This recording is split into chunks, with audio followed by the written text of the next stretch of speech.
Welcome sa Latter-day Understanding. Ako si Richard Greenland. Sa November 1831, ang simbahan ay nagkaroon ng 4 na conferences. Sa umpisa of November 1831, parang sa November 1st hanggang mga November 12th, ganyan. Yung mga conference na ito ay mas lalo para mag-usap tungkol sa mga paghahayag na natanggap na ni Joseph Smith. Yung mga gagawin na Doctrine and Covenants na meron tayo ngayon, pero noon, yung Book of Commandments yung tinatawag. Kaya pinag-usapan nila sa mga conference na ito kung anong dapat gawin nito, kung paano nila ibibigay sa lahat ng mga tao. Kasi sa ngayon, meron lang mga nakasulat na sulat kamay na dinadala naman ng iba, ang mga kopya na ganyan sa mission nila, ganyan. Pero hindi naman maraming ganyan. Kailangan talaga magkaroon ng pag-print talaga sa printing press, kagaya ng ginawa sa Aklat ni Mormon, para magkaroon ng marami nito. Pinag-usapan naman natin ito konti noon sa umpisa, sa section 1 ng Doctrine and Covenants, pero pag-usapan natin konti pa itong lesson. So, yung ibang mga miyembro, sinasabi nila sa conference niyan na dapat tingnan muna ang mga revelation, tapos yung isa sa mga mas matalino na mga miyembro dapat isulat ulit ng may mas maliwanag na mga salita. Dahil si Joseph Smith, konti lang yung pinag-aralan niya, iniisip nila na hindi naman masyadong maganda yung pagsasalita niya, ganyan, yung parang simple lang. Pero sa panahon niyan, sa conference niyan, nagkaroon ng revelation na mahahanap ngayon sa Doctrine and Covenants section 67. At sa revelation na yan, sinabi ng Diyos sa lahat ng mga miyembro na sabi niya, kung kaya niyong gawin ito, tingnan natin. Basahin natin yan sa Doctrine and Covenants section 67 verse 8. Subalit, kung hindi kayo makagagawa ng isang katulad nito, kayo ay isinusumpa kung hindi kayo magpapatotoo na totoo ang mga ito. Kaya sabi ng Diyos talaga sa kanila, sige, subukan ninyo. Kung gusto niyo subukan ninyong gawin. Magsulat kayo ng scripture, tingnan natin. Kung hindi niyo kaya, kung hindi magiging pareho na kaganda ng sulat nito, na pareho na revelation, ganyan, then ibig sabihin, kailangan magpatotoo kayo tungkol dito. Hindi na kayo pwedeng magreklamo. Parang ganyan. And syempre, may sinubukan naman nila, kahit hindi sa scripture mismo, pero yung sa pambungad, na paggawa, at hindi nila kaya. Kaya, yan, wala na. Kailangan talaga tanggapin ang mga revelation na galing kay Joseph Smith. Kaya sa atin, kung minsan siguro binabasa natin ang mga scriptures or yung mga general conference na talks, at siguro iniisip natin na, ay, hindi masyadong magaling magsalita itong propetang ito or itong leader ng simbahan na ito. Isipin natin kahit sa Aklat ni Mormon, ilang beses sinabi na wag naman husgahan ang Aklat ni Mormon or ang mga sulat nila dahil sa kahinaan nila. Dahil ang mga propeta, kahit propeta sila, may kahinaan naman sila. Hindi naman lahat ng mga propeta magaling magsalita or magaling magsulat. Ganon din lahat ng ibang mga leaders ng simbahan. Kaya hindi natin dapat yan isipin. Siyempre, isipin din natin na pag may mga ganyan na nasa isip natin na hindi masyadong magaling yung pagsulat, baka hindi lang natin naiintindihan. Baka hindi ito kahinaan nila, baka ito kahinaan natin. Pero kahit kahinaan ng propeta o ibang leader ng simbahan, dapat magpakumbaba pa rin tayo at isipin natin na dahil lang meron silang ganyan na kahinaan, hindi ibig sabihin na hindi totoo ang sinasabi nila. Kaya makinig talaga tayo sa mga propeta dahil galing sa Diyos talaga ang mga sinasabi nila. So basahin din natin ang isang scripture or isang bahagi ng paghahayag na natanggap noon sa conference na ito tungkol dito. Sa section 68 verse 4. At anuman ang kanilang sasabihin kapag pinapahiwatigan sila ng Espiritu Santo, ay magiging mga banal na kasulatan, magiging kalooban ng Panginoon, magiging kaisipan ng Panginoon, magiging salita ng Panginoon, magiging tinig ng Panginoon at ang kapangyarihan ng Diyos tungo sa kaligtasan. Kaya basta nagsasalita ang mga propeta or mga ibang leaders ng church na meron ng Holy Ghost sa kanila, na sa General Conference, sigurado yan, ibig sabihin, yan ang salita ng Panginoon. Kaya makinig tayo, maging masunurin tayo sa mga sinasabi nila. Kung basahin natin ang ibang verses sa paligid ng verse 4 na yan, malalaman din natin na hindi lang ito sa mga leaders ng simbahan. Sa totoo, itong revelation ay sa una binigay sa mga missionary na paalis. Kaya sinasabi sa kanila na kung anong mga salita nila, basta may kasama na Holy Ghost, yan magiging scripture din. Kaya isipin natin, ito ay pangako din sa lahat ng mga miyembro. Hindi na magiging scripture para sa buong simbahan dahil yung propeta lang ang pwedeng magsabi ng ganyan, pero magiging scripture ito para sa sarili natin, para sa personal natin na buhay, at ganoon din para sa mga tao na meron tayong responsibilidad, halimbawa yung mga anak natin or yung mga tinuturuan natin ganyan. Kaya alalahanin natin palagi, basta nandito ang Holy Ghost sa atin, basta kasama natin ang Holy Ghost, ang mga natatanggap natin talagang pahayag yan, parang scripture talaga yan. Parang nakasulatan yan para sa atin. So, yan ang journal prompts natin itong lesson. Ano ang maaari kong gawin para mas masunod ang propeta? Paano ko mas maaanyayahan ang Espiritu Santo sa aking buhay? So, dalawang bahagi yan. Kailangan palagi makinig tayo sa mga propeta at kailangan din meron ng Holy Ghost sa buhay natin palagi. Sige, so pagkatapos ng conference, yung 4 na conference na yan, si Oliver Cowdery ay binigyan ng mga sulat. Binigay sa kanya mga sulat na magiging Book of Commandments or Doctrine and Covenants sa panahon natin. Dadalhin niya sa Zion, yung Independence, Missouri. Dahil may printing press sila doon. Si William W. Phelps, kumuha siya ng printing press doon para ma-print nila lahat, para maraming kopya ang meron sila. Binigyan din siya ng pera na dadalhin doon din dahil kailangan siyempre bilhin ang ink para sa printer, yung mga ibang gastos. Kaya nagdala din siya pera.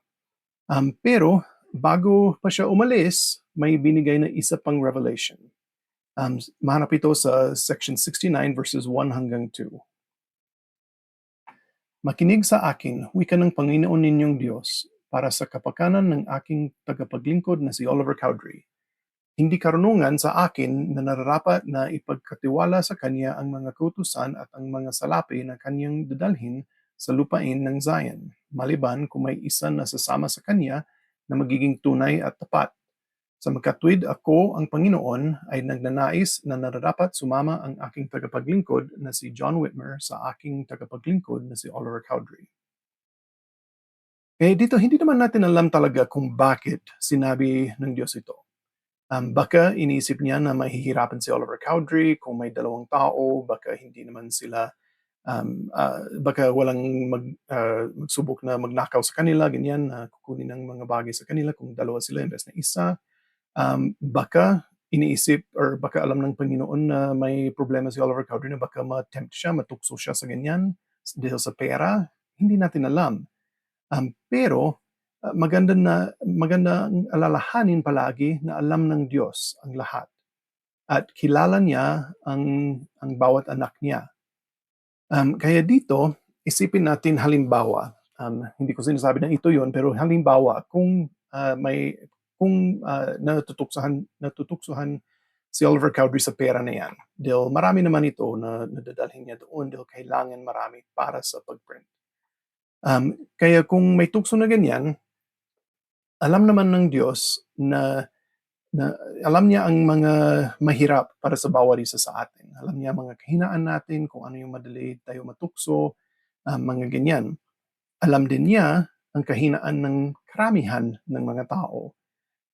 Siyempre, marami talaga sa atin, dahil sa natural man, natatempt naman tayo, natutukso naman tayo sa mga bagay. Pwede naman sa pera, pwede naman sa mga sigarilyo or alak, pwede naman sa pornography, pwede naman sa magalit tayo ng madali. kahit ano, marami naman kahinaan ang mga tao.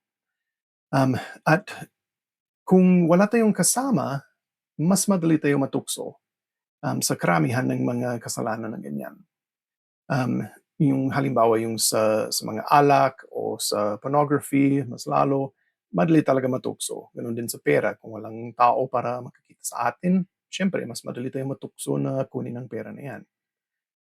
Kaya, imbes na sabihin lang na, sige Oliver Cowdery, pwede ka nang pumunta doon, na baka matutuksohan ka, um, baka malakas talaga ang tukso na kunin ang pera na yan, pero or kaya mo yan, gawin mo lang. Imbes na ganyan, sinabi ng Diyos talaga, sige, magbigay ako ng isa pang tao dito na sasama sa iyo, na tutulong sa iyo para hindi ka na hindi ka bibigay sa tukso na yan. Um, sa buhay din natin, kailangan natin yan. Isipin natin na sa uh, sa mga youth at children, yung mga ganyan, yung mga bata, meron naman talaga na training para sa mga leaders nasa primary, nasa youth, bishopric, ganyan. At sa mga training na yan, sinasabi talaga na kailangan may kasama pag may kasama din na ibang bata. Hindi pwede na isang leader, isang bata lang, imbes na, or kung hindi anak niya, halimbawa. Pero kung ibang bata na hindi anak niya, tapos may isang leader, hindi yan pwede. Kailangan may dalawang leader, kailangan mas maraming bata, ganyan. Hindi pwede na isa-isa lang sila. At yan ay para sa tukso, pero ganun din para hindi tayo sasabihan ng mga ibang tao na, ay, may mali siyang ginawa. Siyempre, wala naman tayong ibang witness na magsabi na hindi yan nangyari. Kaya ganun din, sa lahat ng mga tukso, mas madali iwasan ang tukso kaysa hayaan lang ang tukso na pumasok sa buhay natin tapos labanan natin. Dahil tayo mga tao, mahina lang tayo. Siyempre, pwede tayong maging mas malakas, pero sa karamihan, mahina naman tayo. Lalo kung nandyan talaga ang tukso na hindi umaalis. Sa wakas, talagang bibigay na tayo doon.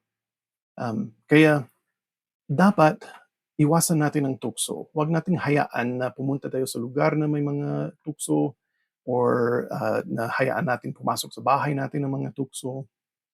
Ganon din yung mga missionaries. Yung mga missionary, magkasama sila palagi. Dapat dalawa sila or kay tatlo kung minsan. Para maiwasan ang tukso, at ganon din para walang makasabi sa kanila na may mali silang ginawa. Kaya isipin natin yan palagi na iwasan natin ang mga tukso, gawin natin ang kaya natin para hindi papasok ang tukso sa buhay natin. Dahil syempre, kahit iniisip natin na malakas tayo, kung sobrang dami ang tukso or kung sobrang matagal ang tukso niyan sa buhay natin, mahirap talaga. Mahirap talaga. Sige, so sa conference na ito, sa mga conference na ito, may mga ibang revelation din na binigay. Yung isa sa pinakamahalaga ay mahahanap sa Doctrine and Covenants section 68. Yung 68, meron maraming iba't ibang bagay na maganda, kaya sana basahin natin lahat ang buong section at pag-aralan natin. Pero gusto kong mag-focus sa isang bahagi ng section na yan muna. Ang sa huli, malapit sa huli ng section 68, meron isang medyo malaking bahagi na tungkol sa mga magulang, yung pagpalaki sa mga anak, ganyan. Basahin natin ang section 68, verse 25. At muli yamang ang mga magulang ay may mga anak sa Zion o sa alinman sa kanyang mga istaka na naitatatag na hindi nagtuturo sa kanila na maunawaan ang doktrina ng pagsisisi, pananampalataya kay Kristo, ang anak ng buhay na Diyos, at ng pagbibinyag at ng kaloob na Espiritu Santo sa pamamagitan ng pagpapatong ng mga kamay, pagsapit ng 8 taong gulang, ang kasalanan ay panunagutan ng mga ulo ng mga magulang. Kaya ang sinasabi ng Diyos dito ay hindi na lahat ng mga mga choices, mga pagpili ng mga anak natin, hindi naman 'yan ibig sabihin na tayo ang may responsibilidad diyan, hindi lahat. Hindi 'yan yung sinasabi niya. Ang sinasabi niya ay kailangan turuan natin sila. At kung hindi natin sila, turuan sa kaya natin, siyempre hindi tayo perpekto, pero kung hindi natin sikapin, um, na turuan ng mga anak natin tungkol sa ebanghelyo, may kasalanan tayo niyan, kailangan magsisi tayo niyan. At siyempre ang mga beses na na magkaroon tayo ng kasalanan na may maapektuhan din ang mga anak natin. Kaya mas lalo kailangan, magturo tayo sa kanila, magsikap tayo lalo. Kaya sana gawin natin ang lahat ng kaya natin para turuan natin ang mga anak natin. Um, para gawin natin 'yan, para magsikap tayo talaga, gawin natin ang pinakakaya natin, kailangan natin ng tulong ng Diyos. Um, Humingi tayo ng tulong palagi. Gano'n din, kailangan din natin ng tulong ng mga ibang tao. Kung, may asawa tayo, maganda 'yan dahil puwedeng magtulungan ang mag-asawa. Kung walang asawa, yung single parent, ganyan, um, puwede naman humingi ng tulong sa ibang pamilya, yung magulang natin o, yung kapatid, ganyan, yung mga lolo, lola. Puwede din humingi ng tulong sa mga ward members or mga kapitbahay. Ang mahalaga ay huwag nating hayaan ang mga anak natin na hindi sila turuan tungkol sa ebanghelyo. Kung hindi natin ginagawa ang lahat ng kaya natin ngayon, sikapin natin baguhin 'yan, na magsisi tayo. Sige, 'yan ang invitation ko sa ating lahat ngayon. Isipin ang mga bagay na natutunan mo sa araling ito at ang mga aral mula sa nakaraang buwan. Turuan ang iyong pamilya tungkol sa iyong natutunan. Eh, itong Come Follow Me kung sa YouTube ko yung, ngayon o sa simbahan na Come Follow Me o sa mga kapitbahay or yung pag-uusap sa pamilya, lahat na 'yan maganda talaga itong mga aral. Ginawa ng simbahan ito para sa atin. Kaya gamitin natin ito at turuan natin ang mga anak natin. Um, 'Yan ay isang dahilan din kung bakit ginawang 2 oras lang ang pagsimba sa linggo. Para gamitin natin ang ibang oras na 'yan sa pagtuturo sa pamilya natin. Kaya alam ko kung gagawin natin ito, magiging mas masaya tayo bilang pamilya at magiging mas mabuting tao ang mga anak natin. Sana magpakita tayo sa kanila ng halimbawa sa pagsunod sa mga propeta, sa pag-imbita ng Espiritu Santo sa buhay natin at sa bahay natin. At gano'n din, naiwasan natin ang mga tukso. At ito ang ginawan ko sa pangalan ni Jesucristo. Amen. Sige, so sa next week, ang pag-aralan natin ay Doctrine and Covenants section 71 hanggang 75. Salamat sa panonood.